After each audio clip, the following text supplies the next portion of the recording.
Hello again. I'm Arthur Mendenhall, the host of Revelations Seminar. My co-hosts are Cherie McGee Hi there. and Keith Campbell. Hello. And Keith is going to give us a recap of what we have been discussing so that you can be abreast of what's going on for the past few weeks. Okay. Let me just straighten this up because I know some people have gotten a little confused over the name of our show. It is not about the book of Revelation. I know some people, they're very interested in that, but this is Revelations Seminar. And basically the reason we named it that way is because we deal with, or we're trying to bring revelatory ideas to your everyday living. Yeah. And today we're not dealing with book of, with no dragons and all that. You go to church for that. Yeah, we're dealing with what issues that impact us on a affect us on a daily basis and getting real answers that work. Okay, today we're dealing with, and we've been dealing with for the past few weeks, love or pretense. What we're dealing with today is relations between parent and children. What happened when the bonding process did not take place between you and your child? What can you do, or what may be some of the effects of dealing with this kind of relationship? Mm-hmm. In our first discussion, we dealt with the question, why do people have children? Number one, unfortunately for a lot of people, is unprotected sex. You weren't thinking about it, it just happened. Number two, we dealt with pressure from the family. We dealt with religious reasons why some people don't use protection because somebody somewhere else told you couldn't and you believe it. Number four, we dealt with loneliness. Right. Number five, we dealt with what we call the Jones syndrome. This is because somebody else did it, you want to do it. Right. And number six, we dealt with because you have a grounded love, a love that tells you, or where you have prepared to have the child. Now you have a room to put the child in. Now you have the finances to send that child to college. Mm-hmm. That's dealing out of what we call a grounded love. Right. And our second discussion, we dealt with our parents morally obligated to love their children. Mm-hmm. And we dealt with the meaning of moral. And moral has nothing to do with love. It's just the right thing to do. Right. Amen. You did it. You got to pay for it. And they're there, they're not going away, so you have to deal with it in the right way. Yeah, because you brought them into the world and it's your responsibility. Right. Right. In our third discussion, we dealt with reasons why parents may not love their children. We dealt with people with special needs, children who were born with not functioning. They have mentally impaired, right, mentally challenged, physically challenged.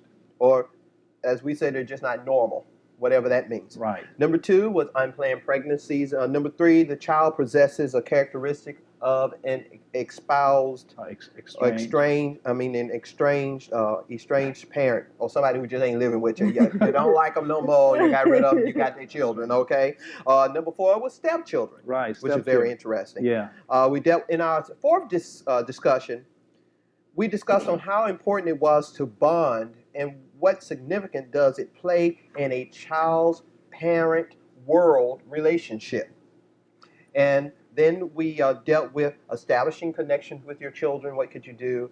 Learning how each other's personality, you may clash, but learning how to get over that hump. Dealing with fostering a healthy relationship between you and your child. Last week we discovered what course of action should a parent or parent take when they realize they don't have a love relationship with their child. Should they pretend? Should they discuss the matter or seek professional help? Should they seek parenting class?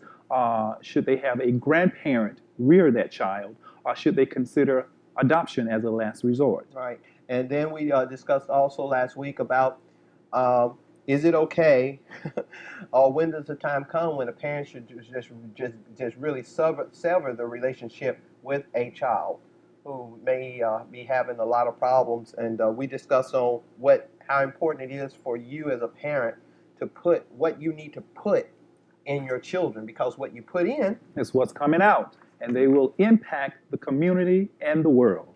And there we have it, and we go to today's discussion. Yeah.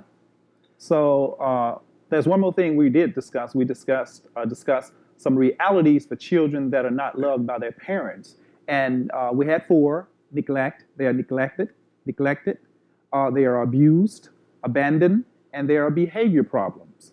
And not only, I think we sort of touched on, abuse cannot necessarily be physical, it can be a mental abuse. That's where it starts. Anything before it becomes manifested in the physical world is mostly manifested in our spirit. In order to start acting like we don't like somebody, we have to tell ourselves we don't like them. And these behavior problems can range from acting out in school or to actually committing a heinous crime. Yes. Well, basically, one leads to the other. Yeah. Or just being ignored all of your life, and then saying, okay, since you didn't see me, now I don't see you. Right. And retreating into your own shell. Right. And then the parents say, I don't know what to do. We Right. used They to become talk about everything. Yeah, they become an introvert, huh? Right. Right. Yeah. Well, basically, we have to really watch it. When you have a child, it seems like at 5, they begin to talk. And they don't stop talking till they're 10. And it's during this time is a lot of when most parents just resent the child because he just will not be quiet. He just talk. Because they can't talk. And just talk. They see the sky, Yes. why is it blue? Da da da da. And what we do, we ignore them. And then at 10, something happens. And they start ignoring you, and you want them to talk, and from the age of 10 to 18, they don't say anything to you. You see what I'm saying? So, I mean, we have to watch it, and I know at times it can be tedious because we have one, and he just constantly talk. And you have to really watch it, and, just trying to censor it, be quiet, you have to watch it, you kind of have to let them do, because you want them to keep communicating with you. Yeah, so I think this is gonna be our last show on Love or Pretense. So we're gonna try and complete all of the slides and all the information that we have for you today. We're gonna sort of discuss statistics at this moment. Cherise, want to sort of read that? Sure. The National Child Abuse and Neglect Data System reported an estimated 1,400 child fatalities in 2002. And that comes from the National Clearinghouse on Child Abuse and Neglect Information. Okay, and next? What are some realities for children not loved by parents? They drop out of school, run away, increases likelihood of adult criminal activity, like we stated before, and fatalities. Right. Continue, yes. The rate of child abuse and neglect fatalities reported by NCANDS has increased slightly over the last several years, from 1.84 per 100,000 children in 2000 to 1.96 in 2001 and 1.98 in 2002. Okay. In 2002, one or both parents were involved in 79% of child abuse neglect fatalities. Of the other 21% of fatalities, 16% were the result of maltreatment by non-parent caretakers, and 5% were unknown or missing.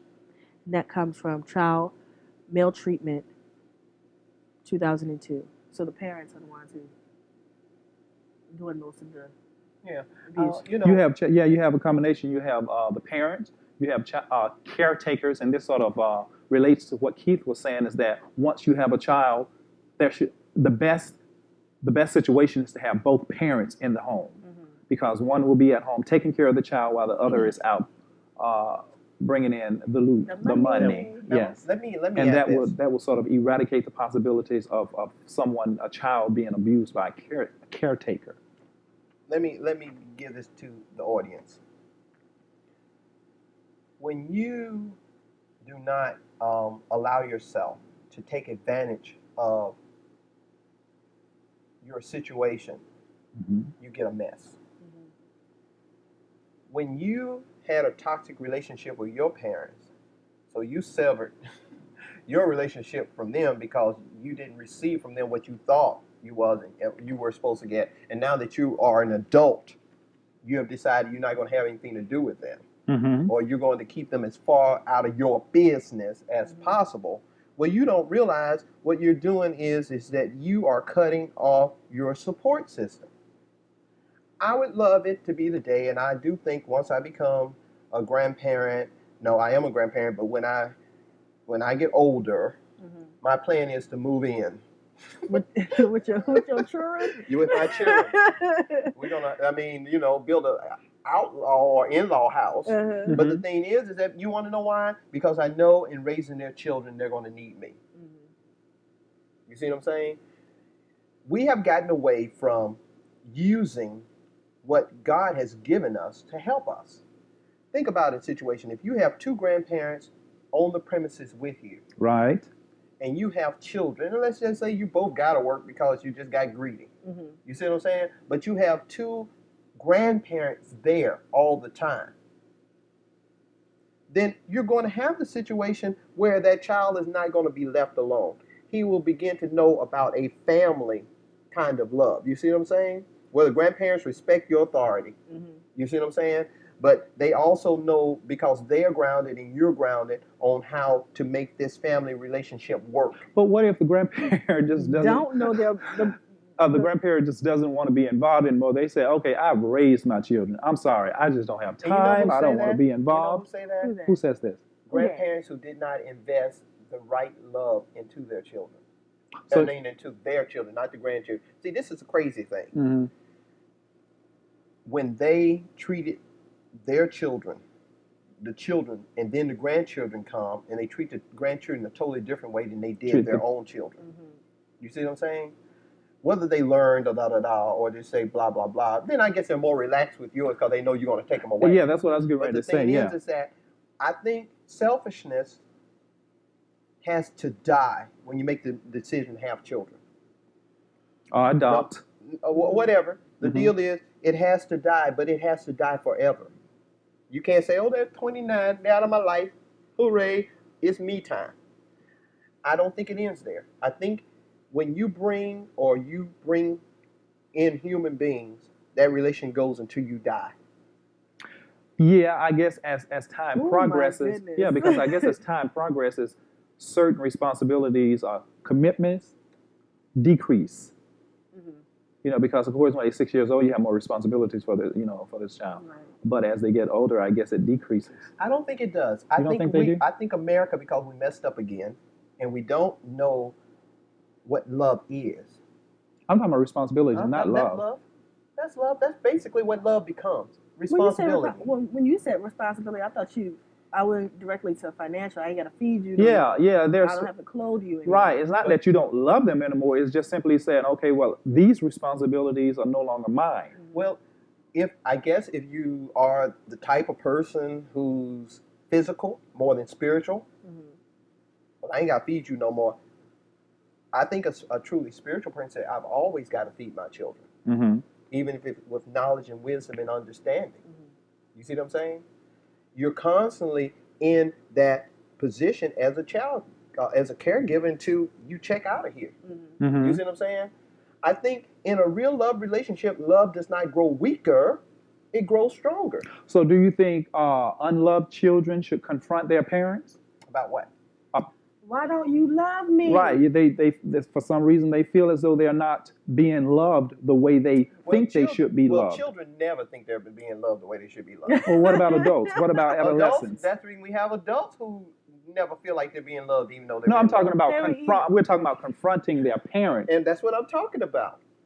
When you confront a parent and say, you didn't love me like you loved so-and-so, right? You're crazy. Why? Because you're comparing what you, in your perception, think they did for somebody else. Now, I've done it. I think, excuse me, Sydney, he gets on me about hitting the mic. I've done it. Well, my parents didn't love me like her. Why? Because they paid her bill, but then I forgot about all the time they pay my bill. You see what I'm saying? Or they love their children more because my children always over there. Yeah, but you never take yours over there. You see what I'm saying? What's her name? She leave more there for weeks and weeks at a time. Well, the thing is you are comparing. And I have to admit, a child's love is different than an adult's love. So yeah, I understand what you're saying, because I watch talk shows and it's either I was neglected or I was too overprotected. So yeah, because they're always talking about bringing closure. Closure. Yeah, you never let me do anything. Well, you never let me experience anything. It's a 30-minute show, so they have to bring something. Well, they can't just say it's going on. I sort of believe that it's important that you should confront your parent, because they may never have you may not have received love from them, from your parents, the way in which you thought you should have been loved. And so this becomes an issue for you, with you. I think yeah, it's it's your important. issue. Yeah, and if it's, I do believe if it's important for your growth, Uh-huh. and you need to get over this thing, you need closure, like you said. Right. And if you need that, if you need to know why, Mhm. or even just asking the question, Right. you should do it. But you're not Yeah. going to believe it. Well, whether you Let me believe. give you an example Mhm. from Minute Hall. My mother died from lung cancer. And the place where I was when she was dying from lung cancer was not the place I am today, because I saw her doing more for sisters and brothers. Mhm. And now I realize she did it because they just really didn't have what it took to survive in the world. survive. But when I confronted her, and this was a month or so before she died, Mhm. she was laying on her sick bed, and I just wanted to find out, well, why is it that you know what her answer was? What's that? I did the best I could. But that was not acceptable for me because I wanted to know why specifics. Mhm. But the thing is, being where I was, I realized that was the only answer that she had. I Mhm. did the best I could. Mhm. So did you feel abused? No, I didn't feel abused. I mean, in retrospect, you don't ever recall maybe perhaps that you felt abused while you were growing up, No, I was just mad. mentally abused. Yeah, but I was just mad because I had 6 other examples living with me Mhm. to compare it to. So I was not the bad one. I was the smart one. I was the one who made good grades. I was the one who went to college. Da da da da da. Mhm. See, so in her eyes, I'm quite sure she said he can do. He's He strong. all right. He all right. And that's what we do. We have certain children say shh, and the other ones say come on, because they ain't never gonna make it on their own. And I understand it now that I've had my own children. And now they're grown. What's up? And in college. Okay, out well, of college. well, since we're talking about abuse, let's sort of see what some of the signs of an unloved child. What are Okay. the signs of an unloved child, and what should we do? Signs of neglect or abuse repeatedly or in combination. Mm-hmm. Don't rush to premature conclusions. Mm-hmm. What to do? Honest dialogue. Seek professional advice. A local child protective agency or a safe haven house. Right. Okay, so basically in this we're talking about people who have just gone to the other end, Right. and you're fighting them and beating them. This is the extreme part. Right. Right. Because basically I don't think most of us get to this point. I don't think most get to the point where they're hitting. I think most of us get to the point where we just emotionally do it. Just emotionally. And most of us don't realize we've been done it to until we get grown. And And we then- look back and say, because one day you decide to sit down and read, and now you're getting ready to have your own children. You're going to say what I don't want them to go through, what I don't want them to go through. Right. But most of the time, children naturally, I think when they go to adolescency, this is the time they're pulling away from the parents, where they look at you and they grade you on your parenting skill. If you've just been lying, you've been this here, and they You have see been it. found wanting. You've been found wanting, and they look at you as a hypocrite. Right. And that's when a lot of parents get upset with their children, because basically that's when they tell you the truth. You're no longer, the Mommy. person. Yeah, Yeah. you're the person that they're looking at, and they're scrutinized the world by what you told them. But now it's coming back on you, So- and we get angry with them because they're so truthful. So honest dialogue. What to do? Honest. Right. Seek professional advice. Honest dialogue. What is that? You sit down and you confront. You discuss your true feelings on how you feel, and you hold nothing back. You express how you feel, the reason you're feeling the way you feel, and try and get some answers as to why you endured or you suffered, or why you're feeling the way you feel it, and how it was how you were impacted based off how the parent treated you or didn't treat you. Right. Okay. Yeah. So, and then, okay, number 3 was safe haven law, because for people that may be in the New Orleans area that may be watching us, that may have kids or a child, and they realize that they don't want this child, and they may be by themselves and have no one that they trust. Right. There is an outlet for you. Yeah, if you haven't heard of the safe haven law, it's where you can anonymously drop off your child at a designated place. And some of those places are a licensed hospital in Louisiana, public health unit, emergency medical services, a clinic, a fire station, a police station. Oh, and just to be sure, you have to leave it with an individual. You can't leave it on the step. You You have to leave the child with somebody. And it has to be a newborn. We're not talking about taking your 3-year-old and 4-year-old and 12-year-old and saying, That was my next question. Yeah, but we have a website. Sydney, if you will go to the screen, yeah, there's a website that you can actually go to and read up on this law, this safe haven, and you can become more abreast of the ins and outs of it, and that will be helpful for you. And also, you can contact your local parish office of community services. And also the telephone number is up there for you if you want to contact Child Protection Phone in Orleans Parish, or if you want to deal with contact the Prevent Child Abuse Hotline. Those numbers are available to you as well. And at the end of the show, we will leave that on the screen for a good 20 or 30 seconds. So if you get a pen at the end of the show, you will be able to get those numbers from off of the screen. And we do have a question for you.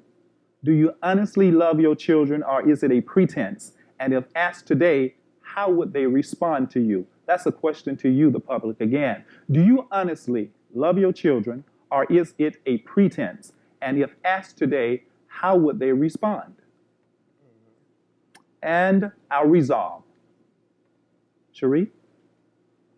Be honest with yourself and seek professional counseling with a hope of becoming a balanced and healthy-minded person who honestly desires the development of a loving parent-child relationship, or at the least reaching a decision that holds the most positive outcome for your child. Yeah. And that's one of the thing that we really deal with here